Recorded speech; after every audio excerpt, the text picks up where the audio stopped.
Brink takes place on the Ark. It's an immense artificial floating city at sea, built as part of a contemporary green vision, but now existing in 2045, and having lost contact about 20 years beforehand with the rest of the Earth, it exists in complete isolation with what were originally sustainable resources now in limited supply. The result of this is that competing social factions have been thrown into an isolated and horrific conflict. We're heading to the Ark's airport. This was the original location that celebrities flew in and out of and had their photo opportunities, but it's also, because it's been deserted and disused for 20 years, the ideal location for me to show you a couple of the game's features in the absence of any enemies. Now, Brink uses those same familiar shooter controls that you're used to, but without the artificial constraints, because we've developed a new system that we're calling SMART. It stands for Smooth Movement Across Random Terrain. If you walk up to something that's an obstacle, just as you would do in any other shooter, you'll stop. But if you want to try and indicate to the game that you want to get somewhere as quickly as possible, using this SMART button, you're able to vault, mantle, and climb with ease.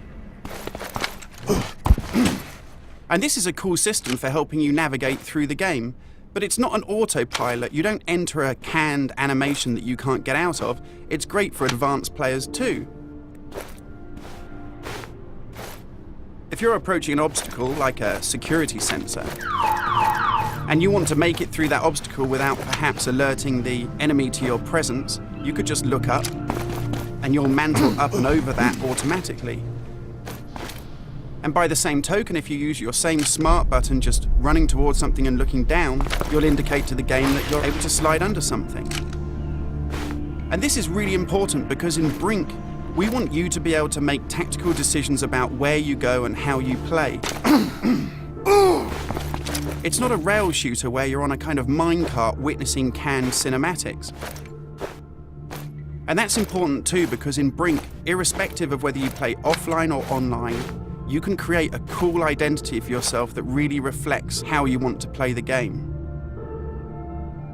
So in Brink, you take on a combat role that suits your preferred playing style, whether you're on the front line attacking the enemy or perhaps at the rear doing support.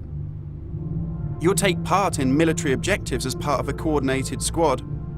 And when you complete these successfully, you'll earn experience points that allow you to unlock cool upgrades for your weapons, really cool abilities that suit the way that you want to play, and also cool outfits that reflect what a badass you are.